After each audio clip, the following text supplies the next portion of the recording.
Hello les amis, bonsoir à tous, j'espère que vous allez bien. Moi je vais très bien. Je fais une vidéo rapide, une vidéo de témoignage pour encourager un homme de Dieu, encourager un frère, encourager un enfant de Dieu dans sa foi qui peut être en train de traverser des difficultés et crier à Dieu. Mais a l'impression que Dieu n'agit pas. Et justement, je veux parler de foi. Vous savez, en matière de foi, tout chrétien dira qu'il a la foi. Tout chrétien, personne ne dira non, moi j'ai pas de foi. Mais pourtant dans les faits, certaines fois on démontre notre absence de foi. Même si la bouche dit qu'on a la foi, on démontre notre absence de foi. Pour ceux qui écoutez mon enseignement, la foi qui déplace les montagnes, vous savez que dans cet enseignement, je définis la foi la foi étant comme une ferme assurance des réalités invisibles. D'accord? Là, je paraphrase. Des réalités invisibles, des réalités. Mais pour plusieurs personnes, ils ne sont même pas conscients qu'il existe des réalités invisibles. Ils croient juste que, je ne sais pas trop ce qu'ils croient, où on va prier, qu'est-ce qui va se passer, je ne sais pas, bim bam. Mais il y a un verset que j'aime bien qui dit que Christ nous a rendus participants à la nature divine. Ça veut dire que pour manifester le miracle que tu demandes, pour manifester cette réponse que tu attends de Dieu, il y a ta participation. Même dans la guérison, il y a ton effort à fournir. Et très souvent, la partie qu'on oublie en tant qu'enfant de Dieu et chrétien, c'est l'effort mental. Surtout lorsqu'une situation a trop duré, a duré longtemps et qu'on a longtemps prié, on a longtemps attendu. On peut être fatigué mentalement, on peut être fatigué même au niveau de nos muscles, de nos membres. On peut se laisser aller et on attend le miracle sans plus fournir d'efforts. Et là, ça devient encore plus compliqué. C'est pour ça que vous verrez souvent, même quand Jésus guérissait les gens, il les faisait participer. À l'un, il dit, ta foi t'a sauvé. À l'autre, il dit, lève-toi, prends ton lit et marche. Imaginez celui à qui on dit la foi t'a sauvé n'avait pas de foi. Que ferait-il? Ou celui à qui on dit, lève-toi, ne prenait pas courage et faisait l'effort de se lever. Il serait resté sur place. Et plusieurs parmi nous, nous sommes comme ça. On ne veut pas fournir d'efforts. C'est pour ça que nos situations ne changent pas. Je fais cette vidéo parce que j'ai vécu une situation qui m'a fait comprendre ça.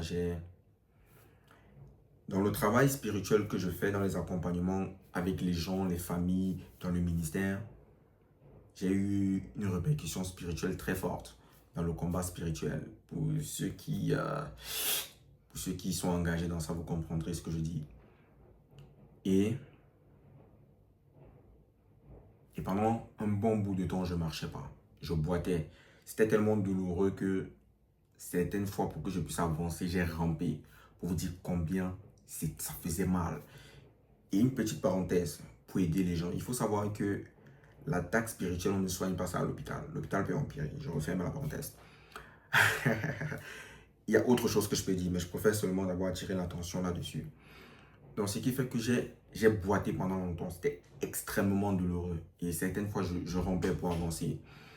Et j'ai appelé mon père spirituel. Je lui ai dit, mais le travail spirituel que j'ai fait à telle période, j'ai encore les répercussions de ça dans mon corps. Et c'est extrêmement douloureux. Et qu'est-ce qu'on fait? Pendant qu'on était en train de parler encore au téléphone et qu'il est en train de m'expliquer certaines choses, la douleur est partie. La douleur est partie. Il n'a pas prié, il n'a pas déclaré. Il était en train de m'expliquer certaines choses encore d'ordre spirituel. La douleur est partie. Instantanément, c'est parti. Et c'est là que ça intervient. La foi. La douleur est partie. Je bouge mon pied. Je fais quelques pas. Je me rends compte que je marche. Je me meus.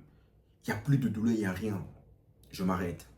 Et quand je m'arrête, quand je vais encore poser le pas, je boite. Je fais quelques pas, je recommence à boiter, je recommence à avoir mal.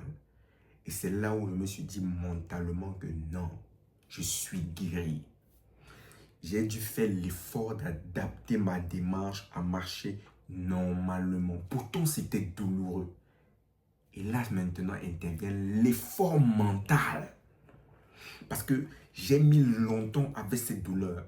Au point où le fait de ne plus la ressentir me fait bizarre. Donc, marcher normalement devient quelque chose de bizarre pour moi.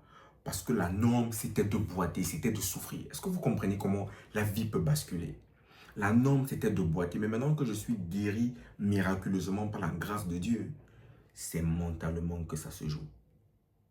Oui, oui, oui. C'est pour ça que c'est difficile pour des gens de conserver leur délivrance, de conserver le miracle, lorsque pendant longtemps, Ils ont vécu dans des situations. Ok?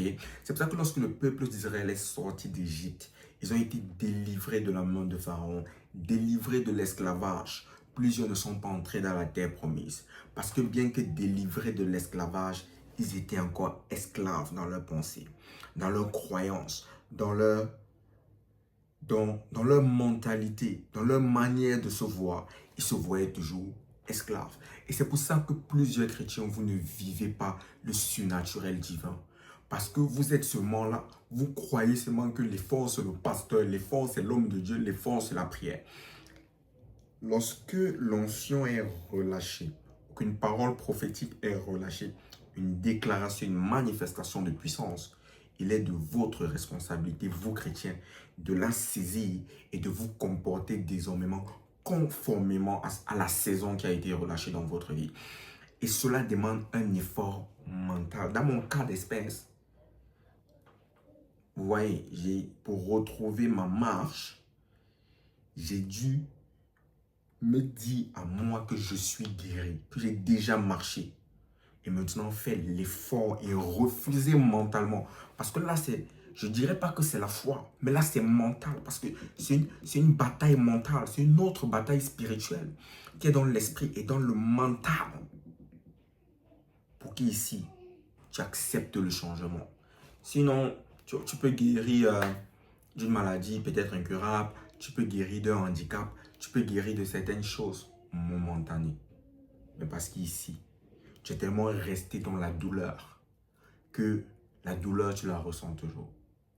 Parce que la douleur n'était plus seulement à l'endroit où tu pouvais la ressentir, elle était aussi mentale. Donc, c'est un témoignage que je voulais partager, qui sont de nous encourager à comprendre que certaines fois, expérimenter ou bénéficier des promesses divines ou des saisons dans lesquelles Dieu nous introduit va demander notre part. Il faut comprendre aussi ceci, c'est que dans la réussite de la vie, que ce soit la vie chrétienne, que ce soit la vie de tous les jours, beaucoup de personnes échouent. Pas parce qu'ils ne sont pas brillants, pas parce qu'ils ne sont pas intelligents, pas parce qu'ils n'ont pas de bonnes stratégies. Mais certaines fois, les gens échouent lorsque l'effort devient mental. J'ai envie de dire, lorsque le combat devient un combat de mentalité, beaucoup s'arrêtent parce que la mentalité ne peut pas suivre. Beaucoup de champions ont été limités lorsque le combat n'était plus physique, le combat n'était plus à la compétence, le combat n'était plus au diplôme, l'effort n'était plus à leur portée directe, mais l'effort était mental.